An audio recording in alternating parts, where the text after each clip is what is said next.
ಎಲ್ಲರಿಗೂ ನಮಸ್ಕಾರ. ಈ ಒಂದು ವಿಡಿಯೋದಲ್ಲಿ directive principle of state policies ಬಗ್ಗೆ ಒಂದಷ್ಟು MCQ ಸಾಲ್ವ್ ಮಾಡೋಣ. ಸೊ ಲಾಸ್ಟ್ ವಿಡಿಯೋದಲ್ಲಿ ಫಂಡಮೆಂಟಲ್ ರೈಟ್ಸ್ ಬಗ್ಗೆ ಮಾಡಿದ್ವಿ. ಸೊ ಈ ವಿಡಿಯೋದಲ್ಲಿ DPSP directive principle of state policy ಅಥವಾ ರಾಜ್ಯ ನೀತಿಗಳ ನಿರ್ದೇಶಕ. ಸೊ ಇದನ್ನ ಕನ್ನಡಕ್ಕೆ ಟ್ರಾನ್ಸ್ಲೇಟ್ ಮಾಡಿ ಕೆಲವೊಬ್ರು ಇಂಗ್ಲಿಷಲ್ಲಿ ಕೇಳ್ತಾ ಇದ್ದಾರೆ, ಕನ್ನಡದಲ್ಲಿ ಕೇಳ್ತಾ ಇದ್ದಾರೆ. ಸೊ ಟ್ರಾನ್ಸ್ಲೇಟ್ ಮಾಡಿ ಕ್ವಶನ್ ಆದಷ್ಟು ಎರಡೂ ಲ್ಯಾಂಗ್ವೇಜ್ ಅಲ್ಲಿ ಓದೋಣ. ಬಟ್ ಸಾಲ್ವ್ ಮಾಡ್ಬೇಕಾದ್ರೆ ಇಂಗ್ಲಿಷ್ಗೆ ಹಾಕೋಣ. ಇದ್ರ PDF ಬೇಕಾಗಿತ್ತು ಅಂದ್ರೆ ಕಮೆಂಟ್ ಸೆಕ್ಷನ್ ಹೇಳಿ ಅಂತ ಹೇಳ್ತಾ ವಿಡಿಯೋ ಶುರು ಮಾಡೋಣ. ಸೊ ಮೊದಲನೇದು, the concept of welfare state in Indian constitution is included in welfare state ಅನ್ನೋ ಇದನ್ನ ಕಾನ್ಸೆಪ್ಟ್ ನ ಇಂಡಿಯನ್ ಕಾನ್ಸ್ಟಿಟ್ಯೂಷನ್ ಅಲ್ಲಿ ಎಲ್ಲಿ ಇನ್ಕ್ಲೂಡ್ ಮಾಡಿದ್ದಾರೆ ಅಂತ ಕೇಳಿದ್ದಾರೆ. ಸೊ ಕನ್ನಡದಲ್ಲಾದ್ರೆ ಭಾರತೀಯ ಸಂವಿಧಾನದಲ್ಲಿ ಕಲ್ಯಾಣ ರಾಜ್ಯದ ಪರಿಕಲ್ಪನೆಯನ್ನ ಈ ಕೆಳಗಿನ ಅವುಗಳಲ್ಲಿ ಸೇರಿಸಲಾಗಿದೆ. ಯಾವುದು? ಫಂಡಮೆಂಟಲ್ ರೈಟ್ಸ್, DPSP ನ, ಸಿಟಿಸನ್ಶಿಪ್ ಅಥವಾ ಪ್ರಾವಿಷನ್ ಆಫ್ ಎಲೆಕ್ಷನ್ ಕಮಿಷನ್? ಹೇಳಿ ಯಾವ್ದಿರ್ಬೋದು. ಸೊ ಎಲೆಕ್ಷನ್ ಕಮಿಷನ್ ಅಂತೂ ವೆಲ್ಫೇರ್ ಸ್ಟೇಟ್ ಬಗ್ಗೆ ಬರಲ್ಲ, ಆಯ್ತಾ? ನೀವು ಈ ತರ ಮಾಡಿದ್ರೆ ಎಲೆಕ್ಷನ್ ಕಮಿಷನ್ ಇಲ್ಲ ಅಲ್ವಾ? ಹಾಗಾದ್ರೆ ಫಂಡಮೆಂಟಲ್ ರೈಟ್ಸ್ ಇದೆಯಾ? ಫಂಡಮೆಂಟಲ್ ರೈಟ್ಸ್ ವೆಲ್ಫೇರ್ ಸ್ಟೇಟ್ ಬಗ್ಗೆ ಮೆನ್ಷನ್ ಮಾಡಿಲ್ಲ, ಸಿಟಿಸನ್ಶಿಪ್ ಬರೋದಿಲ್ಲ. So answer is DPSP. Direct ಆಗಿ ಹೇಳೋದಾದ್ರೆ ನಾವು ಈಗ ಸಾಲ್ವ್ ಮಾಡ್ತಿದ್ರೆ DPSP ಮೇಲೆ. So DPSP answer. So in how many articles of Indian constitution directive principle of state policies R mention? ಕನ್ನಡದಲ್ಲಿ ಹೇಳೋದಾದ್ರೆ ಭಾರತೀಯ ಸಂವಿಧಾನದಲ್ಲಿ ಎಷ್ಟು ಅನುಚ್ಛೇದಗಳಲ್ಲಿ ರಾಜ್ಯ ನಿರ್ದೇಶಕ ತತ್ವಗಳು ಉಲ್ಲೇಖಿಸಲಾಗಿದೆ? ಎಷ್ಟು ಆರ್ಟಿಕಲ್ಸ್ ಇದೆ? ಯಾವ ಆರ್ಟಿಕಲ್ ಇದೆ ಅಂತಂದ್ರೆ ಆರ್ಟಿಕಲ್ 36ರಿಂದ 51. ಆಯ್ತಾ? 36ರಿಂದ 51 ನಮ್ಮ directive principle of state policy ಬರ್ತದೆ. ಓಕೆ, 36 ಯಾವ್ದು ಅಂದ್ರೆ ಡೆಫಿನೇಷನ್ಸ್ ಬರ್ತದೆ. ಅದೇ 50 ಅಂದ್ರೆ promotion of international peace and security. ಕೊನೆಯದು 51. ಆಯ್ತಾ? Okay, next question 284. Which part of the constitution of India refers to the responsibility of the state towards international peace and security? ಈಗ ತಾನೇ ಹೇಳಿದೆ ಆರ್ಟಿಕಲ್ 51 ಅಂತ. ಕನ್ನಡದಲ್ಲಿ ಕ್ವಶನ್ ನೋಡೋಣ ಏನು ಅಂತ. ಕನ್ನಡದಲ್ಲಿ ಕ್ವಶನ್, ಭಾರತದ ಸಂವಿಧಾನದ ಯಾವ ಭಾಗವು ಅಂತಾರಾಷ್ಟ್ರೀಯ ಶಾಂತಿ ಮತ್ತು ಭದ್ರತೆಯ ಬಗ್ಗೆ ರಾಜ್ಯದ ಜವಾಬ್ದಾರಿಯನ್ನು ಸೂಚಿಸುತ್ತದೆ?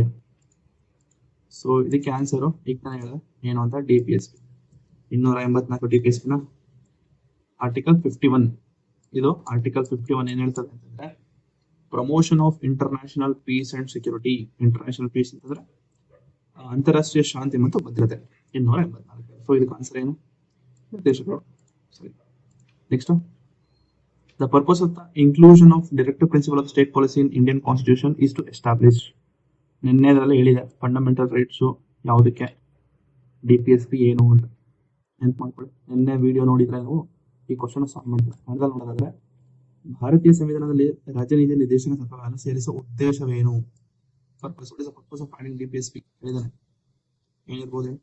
285. ಓಕೆ, ನಿನ್ನೆ ಒಂದು ಕ್ವಶನ್ ಅಲ್ಲಿ ಪೊಲಿಟಿಕಲ್ ಡೆಮೋಕ್ರಸಿ ಅಂತ ಬಂದಿತ್ತು, ಜ್ಞಾಪಕ ಇದೆಯಾ? ಈ ಪೊಲಿಟಿಕಲ್ ಡೆಮೋಕ್ರಸಿ ಬಂದಿದ್ದೀವಿ ಯಾವ್ದಂತ ಹೇಳಿದ್ರೆ ನಾನು, ಪೊಲಿಟಿಕಲ್ ಡೆಮೋಕ್ರಸಿ ಬಂದ್ರೆ fundamental rights. Fundamental rights purpose ಏನು ಅಂದ್ರೆ ಪೊಲಿಟಿಕಲ್ ಡೆಮೋಕ್ರಸಿ. ಹಾಗಾದ್ರೆ ನಮ್ಮ DPSP ಯಾವುದು? ಯಾವ್ದು ಪರ್ಪಸ್ ಅಂತಂದ್ರೆ ಸೋಷಿಯಲ್ ಅಂಡ್ ಎಕನಾಮಿಕ್ ಡೆಮೋಕ್ರಸಿ. ಗೊತ್ತಿರಲಿ, ಪೊಲಿಟಿಕಲ್ ಅಂದ್ರೆ fundamental rights, social and economic democracy ಅಂದ್ರೆ directive principle of state policy. ಪಕ್ಕ ಇದೊಂದು ಕ್ವಶನ್ ಬಂದ್ರು ಬರ್ಬೋದು ನೋಡಿ. ಸಾಮಾಜಿಕ ಮತ್ತು ಆರ್ಥಿಕ ಪ್ರಜಾಪ್ರಭುತ್ವ ಕನ್ನಡದಾದ್ರೆ ಯಾವ ಉದ್ದೇಶ ಏನು ಅಂದ್ರೆ ಸಾಮಾಜಿಕ ಮತ್ತು ಆರ್ಥಿಕ ಪ್ರಜಾಪ್ರಭುತ್ವ. Okay, next question, which of the following is included in the directive principle of a state policy? ಯಾರು ಇನ್ಕ್ಲೂಡ್ ಮಾಡಿದ್ದಾರೆ ಅಂತ ಕೇಳಿದಾನೆ. prohibition of human beings, prohibition of traffic in human beings and forced labor, prohibition of consumption except the medical purpose intoxicating drinks and of other drugs which are injurious to health. 286 ಹೇಳಿ. Human trafficking ಬಗ್ಗೆ ಹೇಳಿದಾನೆ, ಜೊತೆಗೆ ಇಂಟಾಕ್ಸಿಕೆಂಟ್ drinks ಬಗ್ಗೆ ಹೇಳಿದಾನೆ. ಯಾವ್ದಿರ್ಬೋದು? 286. So ಇದಕ್ಕೆ answer ಹೇಳೋದಾದ್ರೆ 286 DPSP ಕೇಳಿದಾನೆ. But ಇಲ್ಲಿ labour, human traffic ಅಂತೆಲ್ಲ ಬರೋದು ಫಂಡಮೆಂಟಲ್ ರೈಟ್ಸ್ ಅಲ್ಲಿ, ಆಯ್ತಾ? ಫಂಡಮೆಂಟಲ್ ರೈಟ್ಸ್ ಅಲ್ಲಿ ರೈಟ್ ಅಗೇನ್ಸ್ಟ್ ಎಕ್ಸ್ಪ್ಲಾಯ್ಟೇಷನ್ ಆರ್ಟಿಕಲ್ 23, 24 ಅಲ್ಲಿ ಕಾಣ್ತೀವಿ ಇದನ್ನ ನಾವು. ಯಾವುದು? Prohibition of traffic in human beings and forced labour. Article 23, 24. Article 23 ಏನ್ ಹೇಳ್ತದೆ ಅಂತಂದ್ರೆ prohibition of traffic in human beings and forced labour ಇದೆ ಆರ್ಟಿಕಲ್, ಇದೇ ಹೇಳ್ತದೆ 23. ಹಾಗಾದ್ರೆ 24 ಏನ್ ಹೇಳ್ತದೆ ಅಂತಂದ್ರೆ 24 ಬಂದು prohibition of employment of childrens in factories. Prohibition of childrens employment, child employment ಬಗ್ಗೆ ಹೇಳ್ತದೆ. 23-24 ರೈಟ್ ಅಗೇನ್ಸ್ಟ್ ಎಕ್ಸ್ಪ್ಲಾಯಿಟೇಷನ್ ಅಲ್ಲಿ ಫಂಡಮೆಂಟಲ್ ರೈಟ್ಸ್ ಅಲ್ಲಿ ಪ್ರೊಹಿಬಿಷನ್ ಇದು ಬರ್ತದೆ. ಸೊ ಇದು ತಪ್ಪು. ಇಲ್ಲಿ ಕೇಳಿದ್ರೆ DPSP ಆಗೋದ್ರಿಂದ ಇಂಟಾಕ್ಸಿಕೆಂಟ್ ಡ್ರಿಂಕ್ಸ್ ಇದು ಗಾಂಧಿಯನ್ ಪ್ರಿನ್ಸಿಪಲ್ ಬರ್ತದೆ ಆಯ್ತಾ. ಇಂಟಾಕ್ಸಿಕೆಂಟ್ ಡ್ರಿಂಕ್ಸ್ ಅದ್ರದ್ದೆಲ್ಲ ಬರೋದು ನಿಮಗೆ ಗಾಂಧಿಯನ್ ಪ್ರಿನ್ಸಿಪಲ್.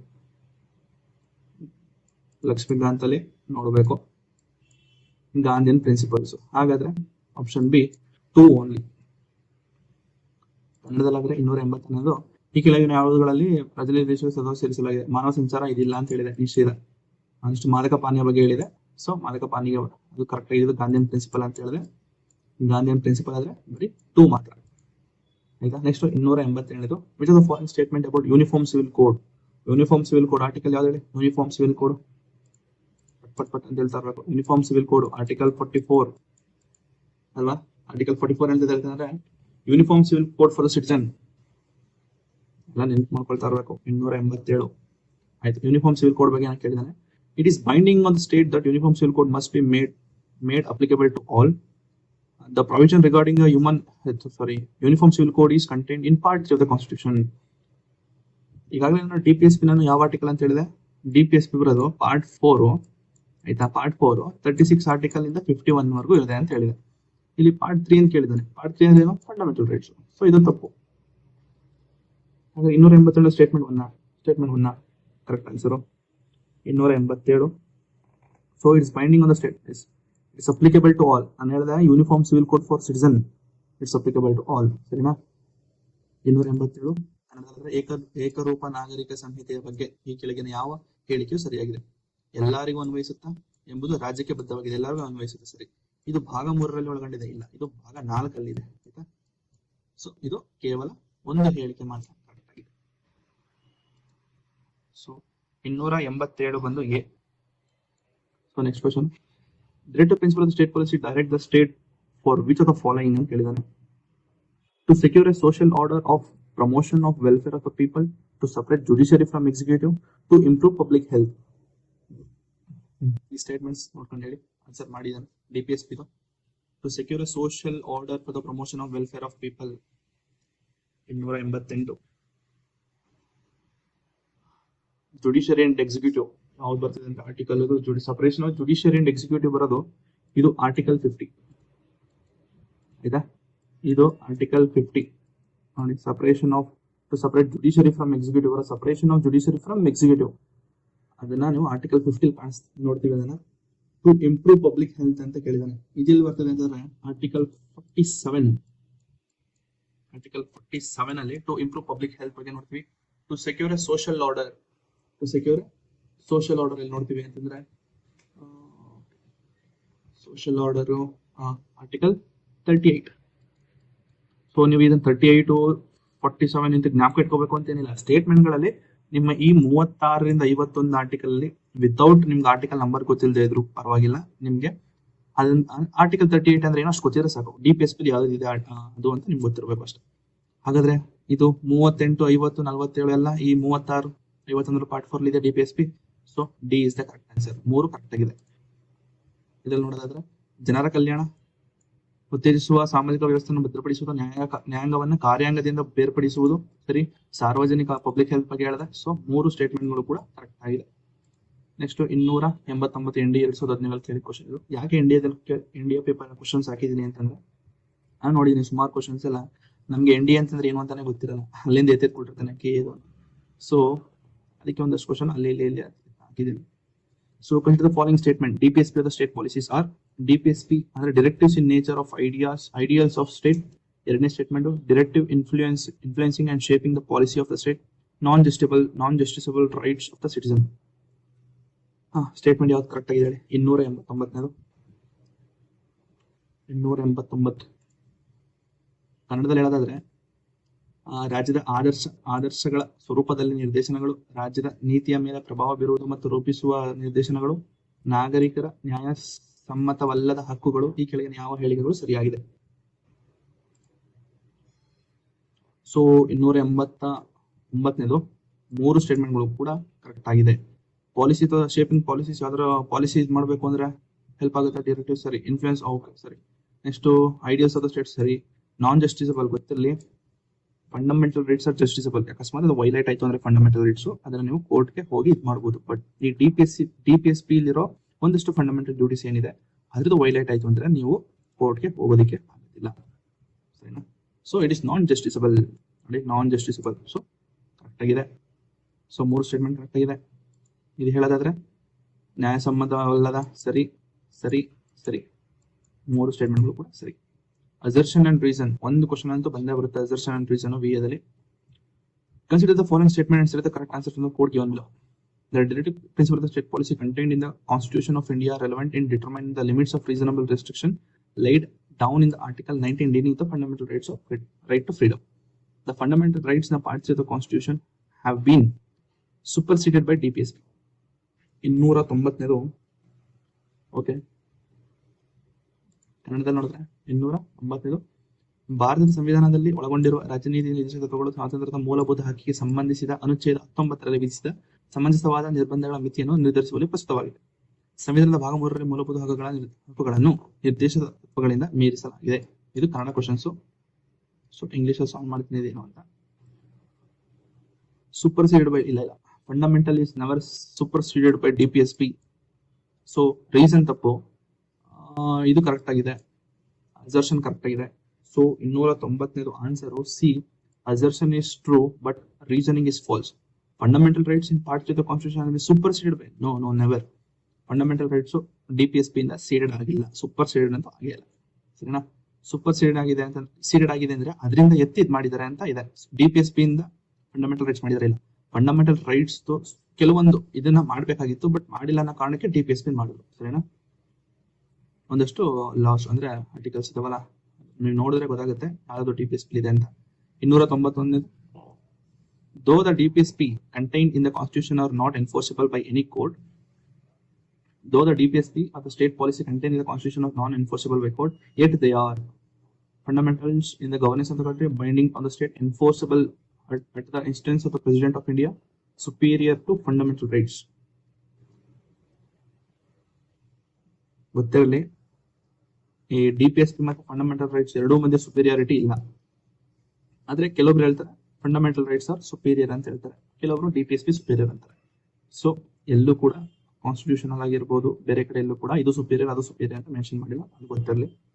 290 ಕನ್ನಡದಲ್ಲಿ ನೋಡಿದ್ರೆ ಸಂವಿಧಾನದಲ್ಲಿರುವ ರಾಜನಿರ್ದೇಶಕ ತತ್ವಗಳನ್ನ ಯಾವುದೇ ನ್ಯಾಯಾಲಯವು ಜಾರಿಗೊಳಿಸಲು ಸಾಧ್ಯವಿಲ್ಲವಾದರೂ ಅವು ಹೀಗಿವೆ. 291. ಸೊ ಹೇಳಿದೆ ನಾನು ಸುಪೀರಿಯರ್ ಯಾವುದು ಇಲ್ಲ ಅಂತ. Enforceable, it is not enforceable, ಯಾರ ಕೈಯಿಂದನೂ ಎನ್ಫೋರ್ಸಿಬಲ್ ಮಾಡಕ್ಕಾಗಲ್ಲ. It is binding to state ಅಂತ ಹೇಳಕ್ಕಾಗಲ್ಲ. It is fundamental in the governance of the country. ಇದು ಬೈಂಡಿಂಗ್ ಆನ್ ದ ಸ್ಟೇಟ್ ಅಂತಾನೆ ಹೇಳ್ಬೋದು, ಬಟ್ ಸ್ವಲ್ಪ ಕನ್ಫ್ಯೂಸ್ ಆಗಿದೆ. But still fundamental in the governance of the country. It is fundamental in the governance of ದೇಶದ ಆಡಳಿತದಲ್ಲಿ ಮೂಲಭೂತವಾಗಿದೆ. ಆಯ್ತಾ? Next question 292. Which of the following are included in the DPSP state policy in the Constitution of India? Uniform civil code ಇದೆ, separation of judiciary ಇದೆ, protection of monuments of national importance ಇದೆಯಾ? 292 protection of monuments ಅಂತ ಬಂದ ತಕ್ಷಣ monuments, national flag, giving respect to national flag, national anthem ಇವೆಲ್ಲ ಬರೋದು part 4A ಬರ್ತದೆ. So called fundamental duties 51A ಇದರಲ್ಲಿ ಬರ್ತದೆ. ಹಾಗಾದ್ರೆ ಇದು ಸ್ಟೇಟ್ಮೆಂಟ್ 3 ತಪ್ಪು, DPSP ಬರಲ್ಲ. Uniform civil code, separation of judiciary, ಇದು 44 article. Uniform civil code, separation of judiciary from executive, article 50. So A is the correct answer. 292 ಯಾವುದನ್ನ ಭಾರತದ ಸಂವಿಧಾನದ ರಾಜ್ಯ ನೀತಿಯ ನಿರ್ದೇಶಕ ತತ್ವಗಳಲ್ಲಿ ಸೇರಿಸಲಾಗಿದೆ? ಏಕರೂಪ ನಾಗರಿಕ ಸಂಹಿತೆ ಇದೆ, ನ್ಯಾಯಾಂಗವನ್ನ ಕಾರ್ಯಾಂಗದಿಂದ ಬೇರ್ಪಡಿಸಬಹುದು, ಬಟ್ ಇದು ಇಲ್ಲ. ಆಯ್ತಾ? ಥರ್ಡ್ ಸ್ಟೇಟ್ಮೆಂಟ್ ಇಲ್ಲ. 293 which one of the following is not a DPSP ಅಂತ ಹೇಳಿದಾನೆ. The state shall endeavor to secure for all citizens uniform civil code, that the state shall promote with special care the education and economic interest of the weaker section. State shall endeavor to promote adult education to eliminate illiteracy. State shall endeavor to protect every monument, place or object of artistic or historic interest ಅಂತ ಹೇಳಿದಾನೆ. So ಇಲ್ಲಿ ಕೇಳಿರೋದು not ಅಂತ ಕೇಳಿದಾನೆ. Not ಅಂತ ಕೇಳಿದ್ರೆ ಯಾವುದು DPSP ಇಲ್ಲ ಅಂತ ಕೇಳಿದಾನೆ. ಸೊ 293 ಲಾಸ್ಟ್ ಕ್ವಶನ್ ಹೇಳಿದ್ದೀನಿ ನಾನು ಏನು ಅಂತ. ಓಕೆ, ವಿಚ್ ಇಸ್ ನಾಟ್ 293 ಆಯ್ತಾ. ಇಲ್ಲಿ DPSP ಲಿ ಅಡಲ್ಟ್ ಎಜುಕೇಶನ್ ಬಗ್ಗೆ ಇದೆ. I think D is correct answer ಅಂತ ಹೇಳ್ಬೋದು. ಪ್ರೊಟೆಕ್ಟ್ ಎವ್ರಿ ಮಾನ್ಯುಮೆಂಟ್ ಸ್ವಲ್ಪ ಕನ್ಫ್ಯೂಸ್ ಆಗಿದೆ. ಇದು 293 ಸಿ ಅಂತಿದೆ. And our adult education elementary illiteracy ಬಗ್ಗೆ ಏನು ಮೆನ್ಷನ್ ಆಗಿಲ್ಲ. Promote education, adult education. ನೀವು ಎಜುಕೇಶನ್ ಅಂತ ಬಂತು ಅಂತಂದ್ರೆ ಆರ್ಟಿಕಲ್ 45 ಲಿ provision for every childhood care and education to children below the age of 6 years. Anganwadi ಬಗ್ಗೆ ಆರ್ಟಿಕಲ್ 45 ಅಲ್ಲಿ ಮೆನ್ಷನ್ ಆಗಿದೆ. ಅಲ್ಲಿ ಅಂಡರ್ 6 years ಅಲ್ಲಿ ಅದೇ ಅಂಗನವಾಡಿ ಇದು ಮಾಡ್ತಾರಲ್ಲ, ಅದ್ರ ಬಗ್ಗೆ ಆರ್ಟಿಕಲ್ 55 ಮೆನ್ಷನ್ ಆಗಿದೆ. ಬಟ್ ಅಡಲ್ಟ್ ಎಜುಕೇಶನ್ ಇದೆಯಲ್ಲ, ಸೊ ಇದು ತಪ್ಪಾಗ್ತಿದೆ. So 293 option C. ಕನ್ನಡದಲ್ಲಿ ನೋಡೋದಾದ್ರೆ ಈ ಕೆಳ ಯಾವುದು ತತ್ವವಲ್ಲ ಅಂತ ಹೇಳಿದಾನೆ. ಆಪ್ಷನ್ ಸಿ, ಅನಕ್ಷರತೆಯನ್ನ ತೊಡೆದು ಹಾಕಲು ವಯಸ್ಕರ ಶಿಕ್ಷಣವನ್ನು ಉತ್ತೇಜಿಸಲು ರಾಜ್ಯದ ಪ್ರಯತ್ನಿಸಬೇಕು. ಇದು ತಪ್ಪು. So answer is C. Next 294 the following statement is correct. 42nd amendment to the Constitution of India gave primacy to DPSP over fundamental rights. Minnavar case ruled that there has to be balance between the part 3 and the part 4 of the Constitution. National Commission for Review of the working of the Constitution has renamed the DPSP directive principle being made justiciable. ಸ್ವಲ್ಪ ಕಷ್ಟ ಆಗ್ತಿದೆ, ಚೆನ್ನಾಗಿ 2-3 ಸತಿ ಓದಿದ್ದೀನಿ. Pass ಮಾಡ್ಕೊಂಡು ಓದಿ ನಾನು ಮುಂದಕ್ಕೆ ಹೋಗ್ತಾ ಇರ್ತೀನಿ. 294 answer. 294 option A 1 and 2 is correct. 42nd amendment ಕನ್ನಡದಲ್ಲಿ ನೋಡೋದಾದ್ರೆ ಒಂದು ನಿಮಿಷ ಕನ್ನಡದಲ್ಲಿ ನೋಡ್ತೀನಿ. ಭಾರತ ಸಂವಿಧಾನದ 42ನೇ ತಿದ್ದುಪಡಿಯು ಮೂಲಭೂತ ಹಕ್ಕುಗಳಿಗಿಂತ ನಿರ್ದೇಶಕಗಳಿಗೆ ಆದ್ಯತೆ ನೀಡಿತು. 42ನೇ ನೀಡಿದಂತೆ ಮಿನ್ನಾವರ್ ಮಿಲ್ಸ್ ಪ್ರಕರಣ ಒಂದು ಕೇಸ್ ಇತ್ತು. ಅದರಲ್ಲಿ ಭಾಗ 3 ಮತ್ತು ಭಾಗ ನಡುವೆ ಸಮತೋಲನ ಇರಬೇಕು. ಎಸ್, ಇದು ಕರೆಕ್ಟ್. ಮಿನ್ನಾವರ್ ಮಿಲ್ಸ್ ಕೇಸ್ ನೋಡ್ಬೇಕು ನೀವು ಏನು ಅಂತ. ಮಿನ್ನಾವರ್ ಮಿಲ್ಸ್ ಕೇಸ್ ಅಲ್ಲಿ balance between part 3 part 4. Yes, ಇದು ಕರೆಕ್ಟ್. ಇದೊಂದು ಗೊತ್ತು. ಬಟ್ ಇದು 42nd primacy to DPSP over fundamental rights ಏನದು ಮೂಲಭೂತ ಹಕ್ಕುಗಳಿಗಿಂತ ಆದ್ಯತೆ ನೀಡಿತು. ಇದು ಕರೆಕ್ಟ್ ಅಂತೆ. ಇದು ತಪ್ಪು. ಇದು ಥರ್ಡ್ ತಪ್ಪು. So 1 and 3 correct answer. 295 ಬಂದ್ರೆ which of the following is among the DPSP the state shall strive to promote science and tech development, secure citizens uniform civil code throughout India. State shall develop a population policy and family planning program. State shall take a step to promote tourism. DPSP ಎಲ್ಲ articles ಏನು ಇರ್ತಂದ್ರೆ article number ಗೊತ್ತಿದೆ ಇದ್ರು ಅಲ್ಲಿರೋ ಪ್ರತಿಯೊಂದು ಇದ್ರು ಗೊತ್ತಿರಬೇಕು. ಸರಿನಾ? 295 option C ಒಂದೇ ಕರೆಕ್ಟ್. ಯೂನಿಫಾರ್ಮ್ ಸಿವಿಲ್ ಕೋಡ್ ಬಿಟ್ರೆ ಸೈನ್ಸ್ ಅಂಡ್ ಟೆಕ್ ಬಗ್ಗೆ ಮೆನ್ಷನ್ ಇಲ್ಲ, ಪಾಪ್ಯುಲೇಷನ್ ಪಾಲಿಸಿ ಬಗ್ಗೆ ಇಲ್ಲ, ಟೂರಿಸಂ ಅಂತ ಇಲ್ವೇ ಇಲ್ಲ. ಇದಿಲ್ಲ. So 2 only. ಕನ್ನಡದಲ್ಲಿ ಬರೋ ಹೇಳೋದಾದ್ರೆ ತತ್ವಗಳಲ್ಲಿದೆ ಅಂತಿದೆ. ಸೊ ಏಕರೂಪದ ನಾಗರಿಕ ಸಂಹಿತೆ ಬಗ್ಗೆ ಇದೆ. ಏನ್ ಮಿಕ್ಕಿದೇನು ತಂತ್ರಜ್ಞಾನ, ವಿಜ್ಞಾನ ಮತ್ತು ತಂತ್ರಜ್ಞಾನ ಇಲ್ಲ, ಕುಟುಂಬ ಯೋಜನೆ ಬಗ್ಗೆ ಇಲ್ಲ, ಪ್ರವಾಸೋದ್ಯಮ ಬಗ್ಗೆ ಉತ್ತೇಜಿಸಲು ಅದ್ರ ಬಗ್ಗೆನೂ ಇಲ್ಲ. So next question, consider the following statements. Directive principle state policy are non amendable. ಸರಿ. ನಾನ್ ಫೋರ್ಸಬಲ್ ಬೈ ಸರಿ. ಅಮೆಂಡಬಲ್ 296 ಅಮೆಂಡ್ ಮಾಡಬಹುದು ಅಂತ 296 ಇಲ್ಲ, ಇದು ಅಮೆಂಡಬಲ್ ಅಲ್ಲ. It's not amendable, it's amendable. ತಿದ್ದುಪಡಿ ಮಾಡಬಹುದು. ಇದನ್ನ DPSP ನ ತಿದ್ದುಪಡಿ ಮಾಡಿ ಈಗ ಕೆಲವೊಂದು DPSP ನ 96ನೇ ಇದರಲ್ಲಿ ಕೋಆಪರೇಟಿವ್ ಸೊಸೈಟೀಸ್ ಹಾಕಿದ್ರು. ಸರಿ, ಇದನ್ನ ಮಾಡಬಹುದು. ಇದನ್ನ 96ನೇ ತಿದ್ದುಪಡಿ 96, 97ನೇ ತಿದ್ದುಪಡಿಯಲ್ಲಿ ಕೋಆಪರೇಟಿವ್ ಸೊಸೈಟೀಸ್ ಆಡ್ ಮಾಡೋದು. So it is amendable. So ಇದು ತಪ್ಪು. Next non forcible. ಸರಿ, ಇದು it's fundamental in the governance. So 2 and 3 C. ಇದು ತಿದ್ದುಪಡಿ ಮಾಡೋ ಸಾಧ್ಯವಿಲ್ಲ. ಹೌದು, ಸಾಧ್ಯ ಇದೆ ಬಟ್ ಇದು ತಪ್ಪಿದು. ಸರಿನಾ? ಇದು ಕರೆಕ್ಟ್ ಇದೆ. ನ್ಯಾಯಾಲಯದಲ್ಲಿ ಜಾರಿಗೊಳಿಸಲಾಗುವುದಿಲ್ಲ. ದೇಶದ ಆಡಳಿತ ಸರಿ, ಮೂಲಭೂತ ಇದಾಗಿದೆ. ಸೊ ಇದು ಕರೆಕ್ಟ್. 2 and 3 ಇದೆ. Which the following are fundamental duties of an Indian citizen according to 51A. Fundamental duties ಬಂದು 51A ಆಫ್ ದ ಕಾನ್ಸ್ಟಿಟ್ಯೂಷನ್ ಕೇಳಿದಾನೆ. ಫಂಡಮೆಂಟಲ್ ಡ್ಯೂಟೀಸ್ ಅಲ್ಲಿ ಒಂದಷ್ಟು ಫೀಚರ್ಸ್ ನೋಡ್ಕೋಬೇಕು ನೀವು. ನೆನಪಿನ ಫೀಚರ್ಸ್ ಮಾಡಿಸಿದ್ವಿ. 297ನೇದು ಆನ್ಸರ್ ಬಂದು B 2, 3 and 4. 2, 3 and 4 ಇದ್ರ ಬಗ್ಗೆ to help poor weaker section ಇಲ್ಲ, to believe socialism, secularism, democracy. ಇದು ಪ್ರಿಯಾಂಬಲ್ ಅಲ್ಲಿ ನೋಡ್ತೀವಿ ಬಟ್ ಇದ್ರಲ್ಲಿ ನೋಡಲ್ಲ. ಇದ್ರಲ್ಲಿ ನೋಡೋದಾದ್ರೆ ಇದು ಇಲ್ಲ ಹೇಳಿದೀನಿ. ಪ್ರಿಯಾಂಬಲ್ ಅಲ್ಲಿ ನೋಡ್ತೀವಿ ಬಟ್ ಇದ್ರಲ್ಲಿ ಇಲ್ಲ. ರಾಷ್ಟ್ರಧ್ವಜವನ್ನು ಗೌರವಿಸಬೇಕು, ನ್ಯಾಷನಲ್ ಆಂಥಮ್ನ ಗೌರವಿಸಬೇಕು ಇದೆ. ಏಕತೆ ಸಮಗ್ರತೆ ಸರಿ. ಶ್ರೀಮಂತ ಪರಂಪರೆಯನ್ನ ಇದ್ ಮಾಡೋದು ಸಂರಕ್ಷಿಸಬಹುದು. ಬಟ್ ಇಲ್ಲಿ ಇದೆಯಲ್ಲ ಫಿಫ್ತ್ ಅಂತೂ ಸಮಾಜ ಬಡವರ ದುರ್ಬಲ ಸಹಾಯ ಮಾಡಬೇಕು, ಇದಿಲ್ಲ ಇದು. ಸೊ ಆನ್ಸರ್ ಇಸ್ 2, 3 and 4 ಆಯ್ತಾ. Next 298. Which the following statement regarding the fundamental duties contain in the Indian constitution correct. So 297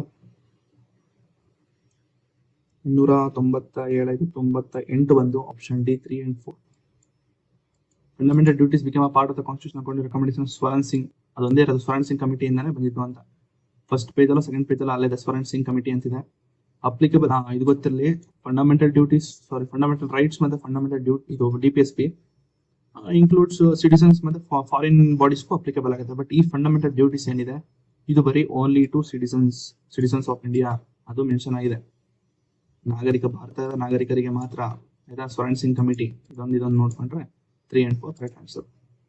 Next, which of the following duties have been prescribed by the Indian Constitution as a fundamental duties? ಯಾವುದು fundamental duties ಹೇಳಿ? 299. To defend the country, to pay income tax, to preserve the rich heritage of our composite culture, to safeguard the public property. 199 ಯಾವುದೇ ಇರ್ಬೋದು. ಕನ್ನಡದಲ್ಲಿ ಹೇಳೋದಾದ್ರೆ ದೇಶವನ್ನು ರಕ್ಷಿಸಬೇಕು, ಆದಾಯ ತೆರಿಗೆ ಪಾವತಿಸಬೇಕು, ಸಂಸ್ಕೃತಿಯ ಶ್ರೀಮಂತ ಪರಂಪರೆಯನ್ನು ಸಂರಕ್ಷಿಸಬೇಕು, ಹಾಗೆ ಸಾರ್ವಜನಿಕ ಆಸ್ತಿಯನ್ನ ರಕ್ಷಿಸಬೇಕು ಅಂತಿದೆ. ಯಾವ್ದಿದು ಮೂಲಭೂತ ಕರ್ತವ್ಯಗಳು. 299 ಬಂದು ಆಪ್ಷನ್ ಡಿ 1, 3 and 4. 1, 3 and 4. ಈ ಟು ಪೇ ಇನ್ಕಮ್ ಟ್ಯಾಕ್ಸ್ ಅಂತ ಎಲ್ಲೋ ಮೆನ್ಷನ್ ಆಗಿಲ್ಲ. ಗೊತ್ತಲ್ಲಿ ಡಿಫೆಂಡ್ ದ ಕಂಟ್ರಿ, ಹೆರಿಟೇಜ್ ಇದು ಮಾಡಬೇಕು, ಪಬ್ಲಿಕ್ ಪ್ರಾಪರ್ಟಿನ ಸೇಫ್ ಗಾರ್ಡ್ ಮಾಡಬೇಕು ಅದೆಲ್ಲ. ನೆಕ್ಸ್ಟ್ 300ನೇ question. Which of the following are included in the list of the fundamental duties. Fundamental duties ಯಾವ್ದಿದೆ ನೋಡ್ಕೋಬೇಕು ನೀವು ಇದನ್ನ. ಆಯ್ತಾ, ಇದಕ್ಕೆ ಆನ್ಸರ್ ಹಂಗೆ ಹೇಳ್ತೀನಿ. 300ನೇದು ಡಿ 1, 3, 4 ಸಾರಿ 1, 2, 3 ಪಾಸ್ ಮಾಡಿ ಓದ್ಕೊಳ್ಳಿ. ಫಂಡಮೆಂಟಲ್ ಡ್ಯೂಟೀಸ್ ಒಂದು ಲಿಸ್ಟ್ ಇದೆ, ಪ್ರತಿಯೊಂದು ಗೊತ್ತಿರಬೇಕು. ಕನ್ನಡದಲ್ಲಿ ಬೇಕಾ? ಕನ್ನಡದಲ್ಲಿ ಒಂದು ಮಾಡ್ತೀನಿ. ಕೆಳಗಿನ ಅವುಗಳಲ್ಲಿ ಸಂವಿಧಾನ ಮೂಲಭೂತ ಕರ್ತವ್ಯ ಪಟ್ಟಿಯಲ್ಲಿ ಸೇರಿಸಲಾಗಿದೆ. ಕನ್ನಡದಲ್ಲಿ ನೋಡ್ಕೊಳ್ಳಿ ಆಯ್ತಾ, ಪಾಸ್ ಮಾಡ್ಕೊಂಡು ನೋಡ್ಕೊಳ್ಳಿ. ನೆಕ್ಸ್ಟ್ ಕ್ವಶನ್ ಬಂದು 301. Fundamental duties. Fundamental duties provide in the constitution. 301 ಹೇಳಿದೆ ಅನ್ಕ 301 ಅಲ್ಲ, ಇದು ಕೂಡ 301 1 and 3. To protect sovereignty unity, to safeguard private property ಬಗ್ಗೆ ಮೆನ್ಷನ್ ಆಗಿಲ್ಲ ನೋಡಿ. ಪ್ರೈವೇಟ್ ಅಲ್ಲ, ಪಬ್ಲಿಕ್ ಪ್ರಾಪರ್ಟಿ ಸೇಫ್ ಗಾರ್ಡ್ ಮಾಡಬೇಕು. ಇಲ್ಲಿ ನೋಡೋದಾದ್ರೆ ಖಾಸಗಿ ಆಸ್ತಿ ಅಲ್ಲ.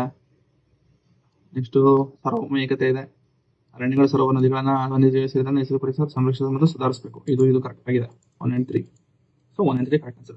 ಫಾಲೋಯಿಂಗ್ ಸ್ಟೇಟ್ಮೆಂಟ್ ಫಂಡಮೆಂಟಲ್ ಡ್ಯೂಟೀಸ್ ಬಂತು ನೋಡಿ. ಮತ್ತೆ ಫಂಡಮೆಂಟಲ್ ಡ್ಯೂಟೀಸ್ ಬಂತು. ಇದು 2 ಪಾರ್ಟ್ ಇದೆ. ಪಾರ್ಟ್ 4, ಪಾರ್ಟ್ 4A ಎರಡು ಮಾಡಿ ಕ್ವಶನ್ಸ್ ಇರೋದು ಇದು. ಸೊ ಫಂಡಮೆಂಟಲ್ ಡ್ಯೂಟೀಸ್ ಬಗ್ಗೆ ಕೇಳಿದಾನೆ ಆಯ್ತಾ. 302ನೇದು ಆಪ್ಷನ್ ಸಿ ಓನ್ಲಿ 2 ಅಂತೆ. Fundamental duties have been added to an amendment. ಸರಿ, ಇದು ಸರಿ ಇದೆ.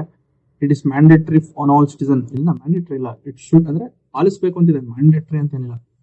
ಹ್ಯಾವ್ ಆಲ್ವೇಸ್ ಇಲ್ಲ, ಇದು ಮೊದಲಿಂದಾನು ಇಲ್ಲ. ಹೇಳಿದ್ನಲ್ಲ ಸ್ವರಣ್ ಸಿಂಗ್ ಕಮಿಟಿ ಅವರ ಮೇಲೆ ಕೇಳಿಸ್ ಅದೆಲ್ಲ ನೋಡ್ಬೇಕು ನೀವು. ಅದ್ರಲ್ಲಿ ಗೊತ್ತಾದ್ರೆ ಅದು ಮೊದಲಿಂದನೂ ಇತ್ತಾನೆ. Have always been a part of the constitution of India. ಇದಿರ್ಲಿಲ್ಲ, ಇದು ಅಮೆಂಡ್ ಮಾಡಿ ಪಾರ್ಟ್ 4 ಅಲ್ಲಿ. ಪಾರ್ಟ್ 4 ಅಂದ್ರೆ ಪಾರ್ಟ್ 5 ಇತ್ತು, ಮತ್ತೆ ಅಮೆಂಡ್ ಮಾಡಿ ಅದನ್ನ ಪಾರ್ಟ್ 4A ಅಂತ ಮಾಡುದು. ಸರಿನಾ? ನೋಡಿ, ತಿದ್ದುಪಡಿ ಮೂಲಕ ಸೇರಿಸಲಾಗಿದೆ. ಕನ್ನಡದಲ್ಲಿ ಇದೆ, ನೋಡ್ಕೊಳ್ಳಿ. ಕನ್ನಡದಲ್ಲಿ ಪಾಸ್ ಮಾಡಿ. ನೆಕ್ಸ್ಟ್ ಕ್ವಶನ್ ಹೋಗೋಣ ಆಯ್ತಾ. In which of the following years the fundamental rights have been added to the existing fundamental rights in the Constitution of India? In which of the following year fundamental duties have been added to existence fundamental rights in the Constitution of India? 303. ಈ ಕೆಳಗಿನ ಅವುಗಳಲ್ಲಿ ಯಾವ ವರ್ಷದಲ್ಲಿ ಭಾರತ ಸಂವಿಧಾನದಲ್ಲಿ ಅಸ್ತಿತ್ವದಲ್ಲಿರುವ ಮೂಲಭೂತ ಹಕ್ಕುಗಳಿಗೆ ಮೂಲಭೂತ ಕರ್ತವ್ಯಗಳನ್ನು ಸೇರಿಸಲಾಗಿದೆ? ಹೇಳಿ, ಯಾವ ಏನಪ್ಪ? 303ನೇದು ಆಪ್ಷನ್ ಬಿ 1976. 1976. ನೆಕ್ಸ್ಟ್ ಕ್ವಶನ್ 304 ಬೇಗೋಣ. 304 ಬಂದು which the following is not correct description of the DPSP ಬಂದು ಡೈರೆಕ್ಟ್ ಯಾವುದು ಇಲ್ಲ ಅಂತಿದೆ. ಅಂದ್ರೆ it is not a correct description. It is not enforceable. It is not ಸರಿ. ಪೊಲಿಟಿಕಲ್ ಸ್ಯಾಂಕ್ಷನ್ ಸರಿ. DPSP declaration of state legislation ಸರಿ. Promise equal income and free health. Free health care ಇದೆ, public health ಇದೆ, free health care ಇಲ್ಲ. Equal income and free ಇಲ್ಲ ಅದು. So D is not correct. ಈಗ 304 ನಿರ್ದೇಶಕ ತತ್ವಗಳು ಎಲ್ಲ ಭಾರತೀಯರಿಗೆ ಸಮಾನ ಆದಾಯ ಮತ್ತು ಉಚಿತ ಆರೋಗ್ಯ ರಕ್ಷಣೆ ಭರವಸೆ ನೀಡುತ್ತದೆ. ಇದು ನೀಡಲ್ಲ. ಸೊ ಡಿ ಇದು ತಪ್ಪಿದೆ. ಆಯ್ತಾ. Next 305 which of the following statement regarding the fundamental duties contain the constitution of India are correct. Correct ಅಂತ ಕೇಳಿದಾನೆ. ಕ್ವಶನ್ 2-3 ಸತಿ ಓದ್ಬೇಕು ನೀವು. ಕರೆಕ್ಟ್ ಅಂತ ಕೇಳಿದಾನೆ, ನಾಟ್ ಕರೆಕ್ಟ್ ಅಂತ ಕೇಳಿದಾನೆ. Fundamental duties can be enforced to writ jurisdiction. ಆಗಲಿದೆ it cannot be enforced by the court of law ಅಂತ. So ಇಲ್ಲಿ writ jurisdiction ಇಂದ ಎನ್ಫೋರ್ಸಬಲ್ ಮಾಡಬಹುದಾ ಅಂತ ಕೇಳಿದ್ದಾರೆ. ಅದಕ್ಕೆ ಆಪ್ಷನ್ಸ್ ಕೊಂಡು ನೋಡ್ಬೇಕು ನೀವು. ರಿಟ್ ಜುರಿಸ್ಡಿಕ್ಷನ್ ಇಂದ ಆಗ್ತದ. ಎನ್ಫೋರ್ಸಬಲ್ ಕೋರ್ಟ್ ರಿಟ್ ಹಾಕಿದ್ರು ನೀವು, ರಿಟ್ ಜುರಿಸ್ಡಿಕ್ಷನ್ ಹಾಕಿದ್ರು ನೀವು ಕೋರ್ಟ್ಗೆ ಹೋಗ್ಬೇಕಲ್ವಾ. ಸೊ ಇದು ತಪ್ಪು. ರಿಟ್ ಜುರಿಸ್ಡಿಕ್ಷನ್ ಯಾವುದಿಲ್ಲ ಎನ್ಫೋರ್ಸಬಲ್ ಆಗಲ್ಲ. Fundamental duties have formed a part of the constitution since its adoption. Fundamental duties ಇಲ್ಲ ಇದಿರಲಿಲ್ಲ. ಸಿನ್ಸ್ ಆಫ್ ಅಡಾಪ್ಷನ್ ಇದು ಅಮೆಂಡ್ ಮಾಡಿ ಜಾಯಿನ್ ಮಾಡಿರೋದು fundamental duties 51A. Fundamental duties become a part of the constitution according to the recommendation. Swaran Singh ಹೇಳಿದಾನೆ. Swaran Singh committee ಅಂದ್ರೆ fundamental duties ತಳ್ಳೋಡಿ ಸುಮ್ಮನೆ ಅಂತ. Fundamental duties are applicable only it is only for citizens of India. ಮೇಲ್ಗಡೆ ಯಾರೋ problem ಅಲ್ಲಿ ಮಾಡೋದು ಬರೀ ಭಾರತದ ನಾಗರಿಕರಿಗೆ ಮಾತ್ರ, ಫಾರಿನ್ ಬಾಡೀಸ್ ಇರಲ್ಲ, ಬೇರೆಯವ್ರಿಗೆ ಇರಲ್ಲ. ಅಂದ್ರೆ ಫಾರಿನರ್ಸ್ ಯಾರಿಗೂ ಇರಲ್ಲ. ಫಾರಿನರ್ಸ್ಗೆ ಬರೋದು DPS ಮತ್ತು ಫಂಡಮೆಂಟಲ್ ರೈಟ್ಸ್ ಅಲ್ಲಿ ಹಾಗೆ ಇದೆ ಅಂತಿದೆ. ಬಟ್ ಈ ಫಂಡಮೆಂಟಲ್ ಡ್ಯೂಟೀಸ್ ಬರಲ್ಲ. ನೋಡಿ, ಸ್ವರಣ್ ಸಿಂಗ್ ಕಮಿಟಿ ಶಿಫಾರಸನ್ನು ನೀಡುತ್ತದೆ. ಮೂಲಭೂತ ನಾಗರಿಕರಿಗೆ ಮಾತ್ರ ಒಂದು ಭಾಗ ಎಲ್ಲ, ಇದು ಇಲ್ಲ. ರಿಟ್ ನ್ಯಾಯಾಲಯ ನ್ಯಾಯವ್ಯಾಪ್ತಿ. ಸೊ 3 and 4 ಆಯ್ತಾ. 306 the purpose of the DPSP is to, ಯಾವ್ದ್ರ ಪರ್ಪಸ್ ಏನಾದ್ರು ಅಂತ ಕೇಳಿದಾನೆ. 306ನೇದು ಆಪ್ಷನ್ಸ್ ಬೇಗ ಓದಿ. 306 option A positive instruction which to guide all levels. ಇದು ಗಾಂಧಿಯನ್ ಐಡಿಯಾ ಅಂತಿದೆ, ಅಲ್ಲಿ 3 ಇದೆ. ಗಾಂಧಿಯನ್, ಇದು ಲಿಬರಲ್, ಒಟ್ಟು ಒಂದು 3-4 ಇದೆ ಅನ್ಕೊಳ್ತೀನಿ. So option A is correct answer. ಕನ್ನಡದಲ್ಲಿ ನೋಡೋದಾದ್ರೆ ವಿಕೇನ್ ಇದೆಲ್ಲ ಎಲ್ಲಾ ಹಂತಗಳಲ್ಲಿ ರಾಜನೀತಿ ಮಾರ್ಗದರ್ಶನ ನೀಡುವ ಸಕಾರಾತ್ಮಕ ಸೂಚನೆಗಳು ನೀಡುತ್ತದೆ. Option A is correct answer. 307 which one of the following is a fundamental duties. Fundamental duties fundamental duties of citizen under constitution of India. Fundamental duties of citizens under constitution of India. 307 option C to defend the country and render the national service when called upon to do so. 307 question ಇಲ್ಲ. 307ನೇ question ಯಾವುದು ಅಂತಂದ್ರೆ ರಾಷ್ಟ್ರೀಯ ಪ್ರಾಮುಖ್ಯತೆ ದೇಶದ ರಕ್ಷಿಸಲು ಮತ್ತು ರಾಷ್ಟ್ರೀಯ ಕರೆ ಬಂದಾಗ ಅದನ್ನು ಮಾಡುವುದು. Option C. 308ನೇದು which among the following provisions of the constitution of India is fulfilled by national social assistance program launched by government of India. 308ನೇದು ಆಪ್ಷನ್ಸ್ ಓದಿ. ನ್ಯಾಷನಲ್ ಸೋಷಿಯಲ್ ಅಸಿಸ್ಟೆನ್ಸ್ ಪ್ರೋಗ್ರಾಮ್ ಇದು ಮೆನ್ಷನ್ ಇದೆ, ಅಲ್ಲಿ DPSP ಮೆನ್ಷನ್ ಇದೆ. Fundamental duties rights mention ಇಲ್ಲ, only 3 ಆಯ್ತಾ. 309ನೇದು which one of the following statement is not a fundamental duty of the citizens of India. Not a fundamental duty ಯಾವುದು ಯೋಚನೆ ಮಾಡಿ ಬೇಗ. ಸೊ 309ನೇದು D to practice family planning and to control population. ಇದ್ರ ಬಗ್ಗೆ ಎಲ್ಲೂ ಹೇಳಿಲ್ಲ. ಪಾಪ್ಯುಲೇಷನ್ ಕಂಟ್ರೋಲ್ ಆಗಬೇಕು, ಫ್ಯಾಮಿಲಿ ಪ್ಲಾನ್ ಮಾಡ್ಕೊಳ್ಳಿ ಅಂತ. ಸರಿನಾ. So answer is D. 309 ನೋಡೋದಾದ್ರೆ ಕುಟುಂಬ ಯೋಜನೆಯನ್ನು ಅಭ್ಯಾಸ ಮಾಡೋದು ಮತ್ತು ಜನಸಂಖ್ಯೆಯನ್ನು ನಿಯಂತ್ರಿಸುವುದು ಇದು ಭಾರತದ ನಾಗರಿಕನ ಮೂಲಭೂತ ಕರ್ತವ್ಯವಲ್ಲ. 310 which on the following statement following is fundamental duty citizen under the constitution of India. 310ನೇದು ನೋಡಿ, ಸ್ಟೇಟ್ಮೆಂಟ್ ಬೇಗ ಓದಿ. 310 ಮೇಲ್ಗಡೆ ಮಾಡಿಸು to defend the country and render the national service when it is called upon to do so. Which one of the following is fundamental duties of citizen ಅಂತ ಕೇಳಿದಾನೆ. So ನೀವು questions ಮೇಲ್ಗಡೆ ಸಾಲ್ವ್ ಮಾಡಿದ್ರೆ to defend the country and render the national service when called upon to do so. 311ನೇದು which one of the following is not a fundamental duty. ಬೇಗ ನೋಡಿ. 311ನೇದು solve ಮಾಡ್ಬೇಕಂದ್ರೆ ಪಾಸ್ ಮಾಡ್ಕೊಂಡು ನೋಡಿ. 311 abide constitution of India, respect national flag ಅಂತ ಸರಿ. Safeguard public property ಸರಿ. ಸಾವರ್ನಿಟಿ ಯೂನಿಟಿ ಸರಿ. ರೆಂಡರ್ ಕಂಪಲ್ಸರಿ ಮಿಲಿಟರಿ ಸರ್ವಿಸ್ ಇದು ನಮ್ಮ 311ನೇದು. 311ನೇದು ಡಿ. ನಮ್ಮ ದೇಶ ಭಾರತ ಏನಿದೆ ಕಂಪಲ್ಸರಿ ಮಿಲಿಟರಿ ಸರ್ವಿಸ್ ಅಂತ ಎಲ್ಲ ಮೆನ್ಷನ್ ಮಾಡಿಲ್ಲ. ಬಟ್ ನೀವು ಬೇರೆ ಕಡೆ ನೋಡೋದಾದ್ರೆ ಲೈಕ್ ಕೊರಿಯಾ, ನಾರ್ತ್ ಕೊರಿಯಾ ಈ ತರ ಆದ್ರೆ ಅಲ್ಲಿ ಕಂಪಲ್ಸರಿ ಮಿಲಿಟರಿ ಸರ್ವಿಸ್ 2 ವರ್ಷ 3 ವರ್ಷ ಮಾಡಲೇಬೇಕು. ಸರಿನಾ. So this is not a fundamental duty.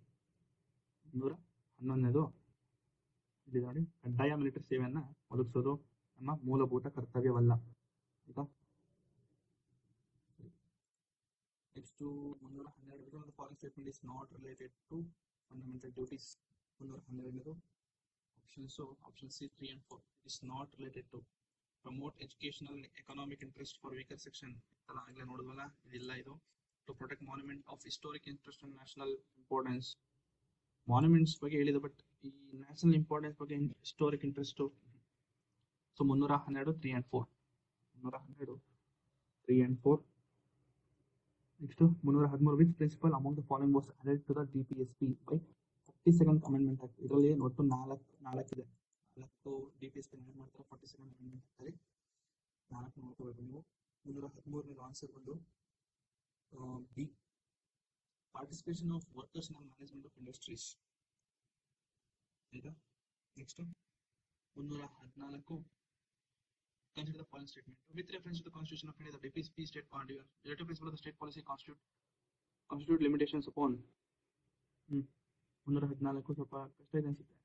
314 Bharat ಸಂವಿಧಾನಕ್ಕೆ ಸಂಬಂಧಿಸಿದಂತೆ ರಾಜ್ಯ ನಿರ್ದೇಶನ ತಗೊಳ್ಳೋ ಏನು ಕೆಳಗಿನ ಮಿತಿಯನ್ನು ಹೊಂದಿವೆ. ಮಿತಿಗಳು, ಲಿಮಿಟೇಷನ್ಸ್ ಯಾವುದಿದೆ ಅಂತಿದೆ. So legislative function, executive function. 314 ಒಂದು D, neither one not all ಕೂಡ ಲಿಮಿಟೇಷನ್ಸ್ ಇಲ್ಲ. ಹಾಗಾದ್ರೆ ಇಲ್ಲಿಗೆ DPSP ಮುಗಿತದೆ, plus fundamental duties part 4A. So next ವಿಡಿಯೋದಲ್ಲಿ ಎಮರ್ಜೆನ್ಸಿ ಪ್ರಾವಿಷನ್ಸ್ ಬಗ್ಗೆ ಮಾತಾಡೋಣ. ಯಾವ್ದು ಅಂತಂದ್ರೆ ಆರ್ಟಿಕಲ್ 352, 356, 365 ಮತ್ತೆ 360. ನ್ಯಾಷನಲ್ ಎಮರ್ಜೆನ್ಸಿ, ರೆಸಿಡೆಂಟ್ ರೂಲ್ ಮತ್ತೆ ಫಿನಾನ್ಷಿಯಲ್ ಎಮರ್ಜೆನ್ಸಿ. ಆಯ್ತಾ. ಇದ್ರ ಬಗ್ಗೆ ಒಂದಷ್ಟು ಕ್ವಶನ್ಸ್ ಸಾಲ್ವ್ ಮಾಡೋಣ. ಸೊ ವಿಡಿಯೋ ಇಷ್ಟ ಆಗಿದ್ರೆ ಲೈಕ್ ಮಾಡಿ ಅಂತ ಹೇಳ್ತಾ, ಬೇರೆ ಏನಾದರೂ ಡೌಟ್ ಇತ್ತು ಅಂದರೆ ಕಮೆಂಟ್ ಸೆಕ್ಷನ್ ಹಾಕಿ, ಆದಷ್ಟು ರಿಪ್ಲೈ ಮಾಡೋಣ. PDF ಬೇಕು ಅಂದರೆ ಹೇಳಿ, ಅಪ್ಲೋಡ್ ಮಾಡ್ತೀನಿ. ಬೇಕು ಅಂದರೆ ಹೇಳಿ, ಅಪ್ಲೋಡ್ ಮಾಡ್ತೀನಿ. ಇಲ್ಲಾಂದರೆ ಹಂಗೆ ನೋಡ್ಕೋತೀನಿ ಅಂದರೆ ಓಕೆ. ಬಟ್ ಆದಷ್ಟು ಲಕ್ಷ್ಮೀಕಾಂತ್ನ ಓದಿ ಅಂತ ಹೇಳ್ತಾ ವಿಡಿಯೋನ ಇಲ್ಲೇ ಮುಗಿಸ್ತಾ ಇದ್ದೀನಿ. Thank you.